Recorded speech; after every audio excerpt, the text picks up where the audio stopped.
अच्छा, इन्वेस्टिंग की अगर बात करते हैं ना सर, पहले हम देखते थे ना, जब हमारी फैमिली में बड़े थे वो कहते थे कि पैसा है तो प्रॉपर्टी में लगा दो या गोल्ड ले लो, गोल्ड बढ़ेगा। बिल्कुल और गोल्ड बढ़ भी रहा है बिल्कुल, लगातार। अभी तो बढ़ ही रहा है और बिल्कुल। आज हाँ। की डेट में अगर मैं एक ट्रेडर से पूछूं, मैं आपसे ही जानना चाहता हूं, आप प्रॉपर्टी में इन्वेस्ट करना पसंद करते हैं, गोल्ड में या मार्केट में? देखिए स्वाभाविक सी बात है, जब मेरा मार्केट से ही 20% ही इनकम है तो मेरे बाकी जगह पे तो इन्वेस्टमेंट है ही, उसमें छुपाने की क्या बात है। आई हैव प्रॉपर्टीज, तो आई हैव आप लोगों को रेंटल्स। क्या इसमें मैं सलाह देना सिंपल सा चाहते हैं? कहूँगा, देखिए एक छोटा सा किस्सा बताते हैं जिससे काफ़ी लोग रिलेट करेंगे, आम जनता रिलेट करेगी। एक व्यक्ति बहुत काम करता है, मेहनत करता है, पूरी सेविंग्स करता है लाइफ टाइम, घर वालों को रेस करता है, बच्चों को रेस करता है, शादी कराता है। वो अपना सारा पैसा कहाँ डालता है? एक ज़मीन पे डालता है, ठीक है, पुश्तैनी ज़मीनें जैसे बोलते हैं ना। और उसी के बाद जब उसका रिटायरमेंट हो जाता है, उसके मरने का समय आता है ना, भाइयों का इसी पे झगड़ा हो जाता है, कोर्ट स्टे लगता है, कोर्ट ऑर्डर चलता है, वो सालों साल चलता है। ये कहानी आप गारंटी दे रहा हूँ मैक्सिमम लोगों के, हर 30 में से एक के घर पे ये चीज़ चलती है बिल्कुल सर। कि वो कॉन्फ्लिक्ट वाला हो गया, गवर्नमेंट का स्टे लग गया, ये वाली हाँ। चीज़ हो गई।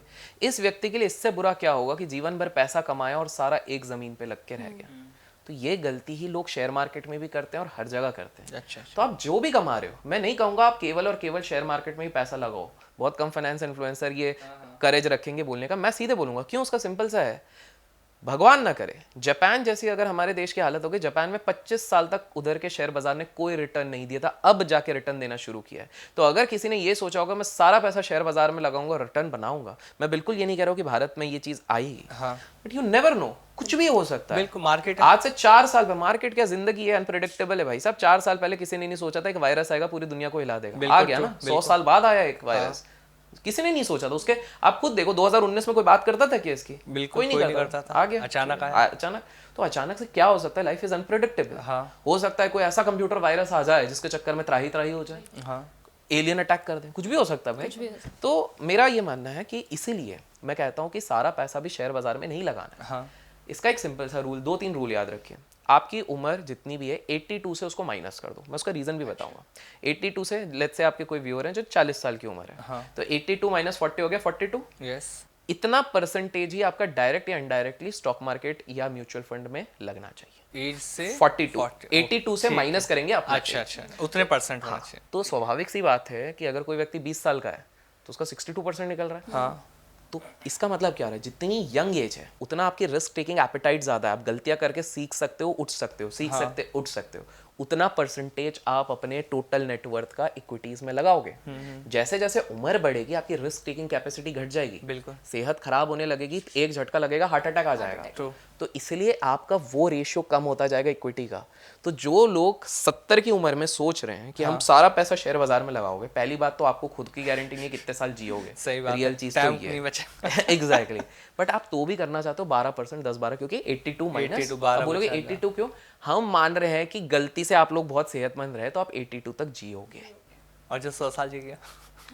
तो उसके लिए भी ठीक ही है, कम वो 100 साल तभी जिएगा जब कम रिस्क लेगा। अच्छा। तो वो उस हिसाब से उसके लिए बिल्कुल उसको सही 20 है। से शुरू बट करना 100 पड़ेगा। साल तक कितने आपको एग्जांपल दिख रहे हैं बिल्कुल, यार। अब तो वैसे 82 ही भी नहीं मैं है। बहुत पॉजिटिव बोल दिया हूँ। Yes yes. आजकल तो यार 30-40 साल की उम्र में लोगों को क्या कुछ हो रहा भी है, हो तो फिर जाता है, आप true, बिल्कुल। true, true। तो ये पहली चीज हो गई, तो इससे हमने समझ लिया इक्विटी तो थोड़ा करना चाहिए। अब रियल एस्टेट में प्रॉब्लम क्या हो जाती है कि पैसा बहुत लगता है, हम लोग नहीं लगा सकते। तो आजकल ना ऑप्शंस आ गए, रिट्स करके एक ऑप्शन है, REITs। इसमें जैसे शेयर्स में आप लेते हो, कंपनी का थोड़ा थोड़ा पोर्शन ले लेते हो, वैसे ही कोई बड़ी प्रॉपर्टीज होंगी, कुछ अच्छी कंपनीज होती हैं जो इसका फ्रैक्शन ऑफ पार्ट आपको दे देंगी, तो आप उसके रेंटल का भी एक पार्ट कमाने लगते हो, वो जैसे उसका प्राइस बढ़ेगा आप भी कमाओगे। तो ये एक तरीका होता है। चलो वो भी नहीं लेना है। गोल्ड की भी अगर बात करें, गोल्ड बिल्कुल ऊपर जा रहा है, लेकिन आपको पता है एक बार आप फिजिकल गोल्ड की जैसे मान लीजिए ज्वेलरी खरीद लेते हैं, जैसे विमेन को काफ़ी शौक रहते हैं, वो लोग अगर खरीद लेते हैं तो पहले तो मेकिंग चार्जेस लगता है जो कि एडिशनल रहता है, ठीक है। आप जब 24 कैरेट का सोना लेते हो, आप जब वापस जाके उसको बेचते हो कभी 24 कैरेट पे नहीं बिकता है, ठीक है। तीसरा, अगर मान लीजिए आपके पास पैसा बहुत ज़्यादा हो गया, आप घर पे सिर्फ सोना ही सोना रखोगे, आपके पास सबसे बड़ा रिस्क ऑफ लाइफ है, चोरी हो जाएगी, डकैती हो जाएगी, कहीं लेके जा भी नहीं सकते, इसका हमेशा आपको डर रहेगा, करेक्ट। तो और बेटर ऑप्शन है डिजिटल गोल्ड हो गया, गोल्ड ETFs हो गए। अच्छा। तो गोल्ड ETFs क्या होता है, आप आज जो भाव चल रहा है उसी पे आप खरीद रहे हो, वो डिजिटली आपके पास हो गया वो गोल्ड। इससे आपको फायदा क्या है कि अब डिजिटल है तो मेरे को कहीं संभाल के नहीं रखना पड़ रहा। कल को रास्ते में कोई बंदूक दिखा के मेरे को नहीं बोल सकता कि भाई निकालो अपना सारा चेन सोना ये निकालो, ठीक है। दूसरा, हाँ देखिए आपका शौक है तो थोड़ा सा आप बिल्कुल रखिए, शौक को भी नहीं मानना है, बट हाँ ये नहीं कि सारा सारा, क्योंकि बहुत सारे लोग जो ये देख रहे हैं ना वो सोना सिर्फ इसलिए रख रहे हैं कि घर पे बेटी का ब्याह करवाना है, उस समय पे ये काम आएगा। तो भाई वैसे भी आपको वो वैल्यू नहीं मिलेगी। तो आप जो डिजिटली इन्वेस्ट किए हो, ETFs में किए हो, उसकी वैल्यू बढ़ गई। दूसरा फायदा क्या होगा, जब आप इसको लॉन्ग टर्म पे होल्ड करोगे, मैं कॉम्प्लिकेट नहीं करना चाहूंगा, टैक्स बेनिफिट भी उधर मिल जाएगा। उस चीज को आप निकालोगे तो नेट नेट फिजिकल गोल्ड से ज्यादा आपको ये फायदा देगा।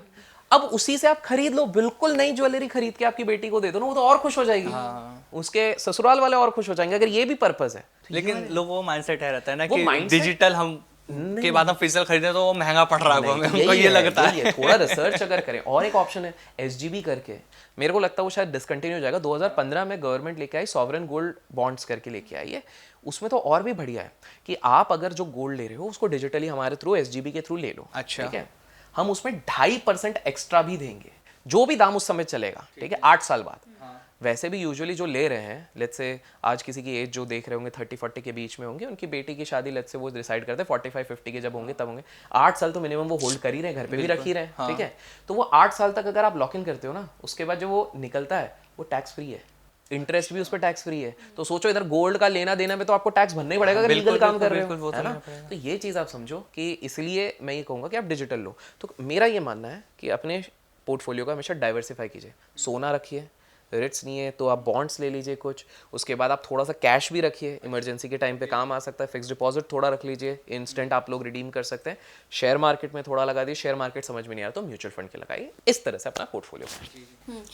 इसके साथ एक और सवाल है मेरा, जैसे अगर हम ट्रेडिंग की बात करेंगे, इन्वेस्टमेंट की भी हमने बात की है, लेकिन ट्रेडिंग को लेकर ना आजकल के अगर पेरेंट्स की मैं बात करूं तो उनके अंदर डर बना हुआ है। मानिए जैसे बच्चा है, अब बच्चा जो है वो तैयारी कर रहा है, उसने नीट का एग्ज़ाम दिया, उसने कोई बड़ा एग्ज़ाम दिया, कैट का एग्ज़ाम दिया, लेकिन उसके बाद उसने ऑप्शन रखा कि नहीं मुझे ट्रेडिंग में जाना है, उसके लिए ईजी भी है।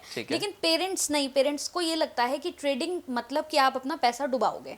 उनके दिमाग में भी एक चीज़ ये बैठ गई है, तो क्या ये ट्रू है?